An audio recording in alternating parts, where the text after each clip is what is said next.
Bonjour à tous et à toutes, bienvenue dans notre nouvel épisode de Français 360 degrés. La langue en action à la TUC. Aujourd'hui, nous avons le plaisir d'accueillir un invité, un ancien assistant de langue, Cyril Savaille. Il va parler de son parcours inspirant à travers son expérience académique, professionnelle et personnelle. Son témoignage va être une source d'inspiration pour tous les apprenants et les passionnés de la langue française. En journalisme, et je suis aussi analyste de sécurité et de la politique, mais principalement, je travaille en tant que chercheur en journalisme chez BBC Monitoring.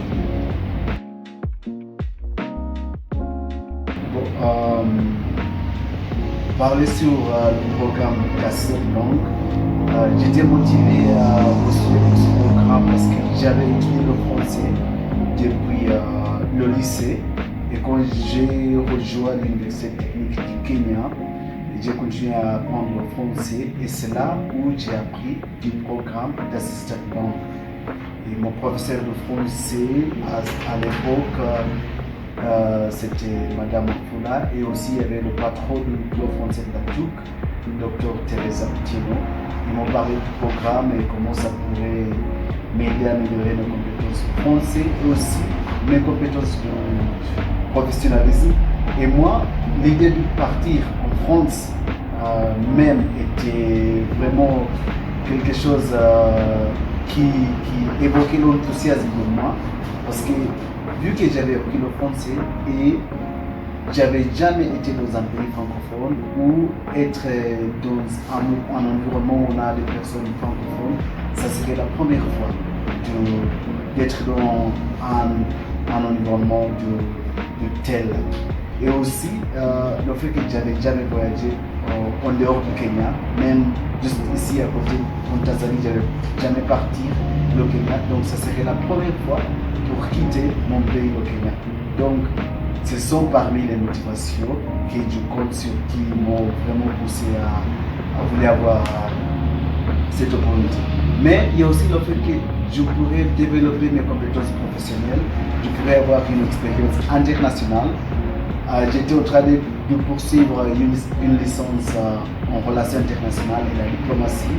Et c'est important d'avoir une expérience internationale pour bien se développer dans cette licence. Et donc, ce sont mes motivations et c'est là où j'ai arrivé à partir en France après avoir postulé 2 fois. Être rejeté la première fois, mais la deuxième fois, c'était bien passé. J'ai parti en France. Mes tâches principales, c'était plutôt aider les professeurs d'anglais à enseigner l'anglais. Mon intervention, c'était plutôt dans des petits groupes de par exemple, entre 4 élèves et 12 élèves. Et lorsque j'ai assisté à l'enseignement de l'anglais dans des grands groupes, c'était à côté du prof principal de la langue anglaise. Aussi, dans l'établissement, généralement, il y a des différents départements. S'il y avait par exemple un professeur de l'histoire et il souhaitait avoir un assistant de langue anglaise à côté parce que le leçon de ce jour, ce serait en anglais, donc j'étais invité. Je me rappelle une fois, je suis invité pour assister dans un leçon de l'histoire et les élèves étaient en train de poursuivre. En fait, ils se préparaient pour assister à un débat sur la crise missile de Cuba. Et là, moi, vu que j'ai étudié les relations internationales et la diplomatie, donc c'était vraiment une opportunité unique pour les aider avec mes connaissances et aussi les aider à s'exprimer en anglais. Il y a pas mal de choses qui m'ont plus marqué pendant mon séjour, notamment je pourrais parler d'un système éducatif qui encadre des valeurs de l'État, dans l'enseignement. On va parler par exemple de laïcité. Ici au Kenya, je me rappelle au lycée, avant de commencer les cours, il fallait prier ou faire, tu vois. Et donc là, il y a des valeurs de l'État qui sont encadrées dans le système éducatif. La laïcité, il y a la gratuité de l'éducation, parmi d'autres choses. Et aussi, c'est le fait que quand j'étais reçu par mes collègues, mon professeur Rovero, il m'a accueilli chez elle la première jour. Donc il y a beaucoup de gentillesse. Et comment elle était vraiment proche de moi, on m'aidait à naviguer les démarches administratives. Et aussi, ça m'a beaucoup plus marqué. Moi aussi, on faisait la comparaison avec le Kenya et la France. Je ne m'y attendais pas vu que j'avais jamais voyagé en dehors du Kenya. Et aussi le fait que mes élèves, ils étaient vraiment, ils étaient vraiment curieux pour découvrir le Kenya. Il y en a qui n'avaient jamais entendu du Kenya. Et donc, lorsqu'ils ont rencontré quelqu'un qui venait du Kenya, ils étaient vraiment curieux, ils portaient beaucoup attention à ce que tu disais. Donc, et après, quand j'ai fini mon contrat, ils m'ont écrit des très bonnes notes que je garde jusqu'à présent dans ma maison. Donc, ce sont des choses qui m'ont marqué.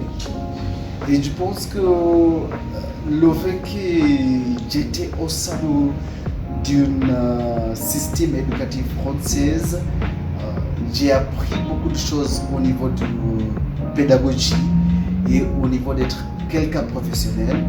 Et aussi, vu que je travaillais avec des personnes d'enseignement et dans un environnement de professionnalisme, j'ai appris directement et j'ai porté ces valeurs de professionnalisme ici au Kenya et qui m'ont vraiment aidé à transférer ces compétences dans mon travail présent, dans mon environnement professionnel, je dirais. Et pour les futurs assistants de langue, je pense qu'il y a beaucoup de choses qui pourront en profiter, notamment l'expérience internationale, améliorer leur niveau de français, ce que j'avais oublié de mentionner parce que quand j'ai quitté le Kenya, j'avais un niveau B1 en français. Mais lorsque j'arrive en France, je découvre que je suis totalement immersé dans un environnement francophone. Et donc, il m'a fallu de sortir dans mon confort et oser aller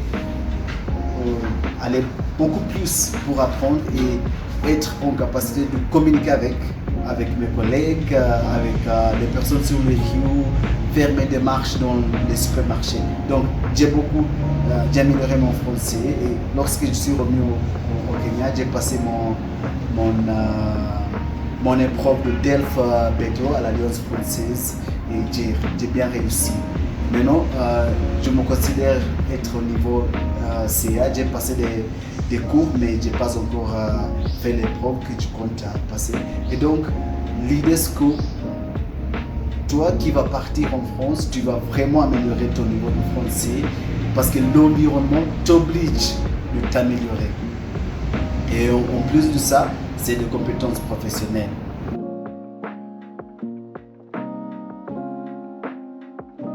J'ai parlé des bénéfices du programme, mais il y avait des défis aussi parce que je me rappelle pendant mes premiers 2 mois, j'avais du mal à s'exprimer. Et lorsqu'on a du mal à s'exprimer, ça pourrait avoir un problème au niveau de se connecter avec d'autres personnes. Donc, mes premiers 2 mois, j'ai senti la solitude et aussi le fait d'être loin de ma famille.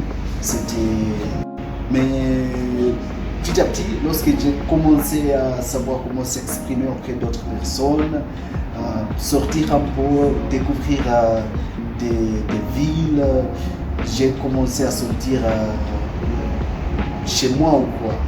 Et bon, c'est comme ça que j'ai pu naviguer ce problème de se sentir en solitude.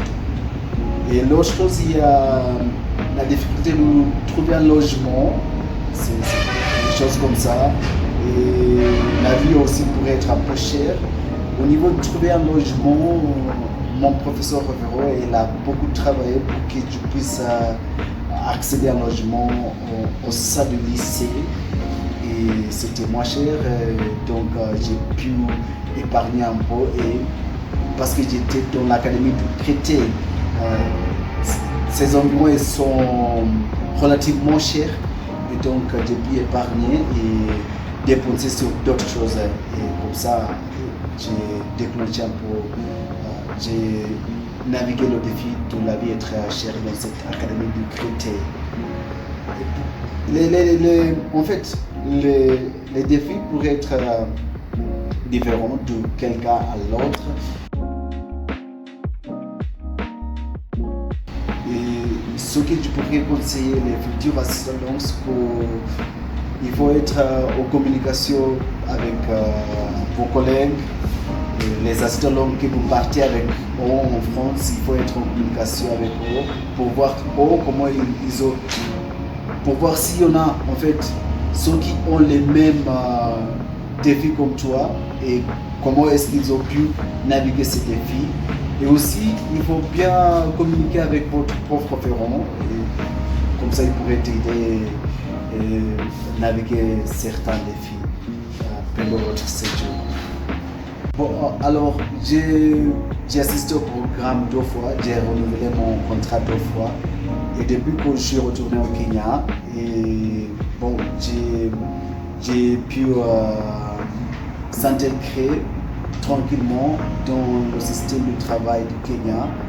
Et vu que maintenant je travaille chez BBC ici au Kenya, c'est encore bon. Et j'ai pas encore coupé mes liens avec mon ancienne université, l'Université technique du Kenya. Et par exemple, récemment, j'ai été metteur en scène d'une pièce de théâtre intitulée Les architectes du demain. Et voilà, j'essaie un peu de motiver aussi les futurs assistants de langue. Mais ce n'est que le français. Aussi apprendre d'autres langues, comme mon professeur de l'université, Dr Teresa, disait, avoir une langue t'ouvre une porte, mais ou bien te ramène aux langues du couloir. Mais avoir 2 ou 3 langues, ça te permet d'ouvrir des portes tout au long de ce couloir.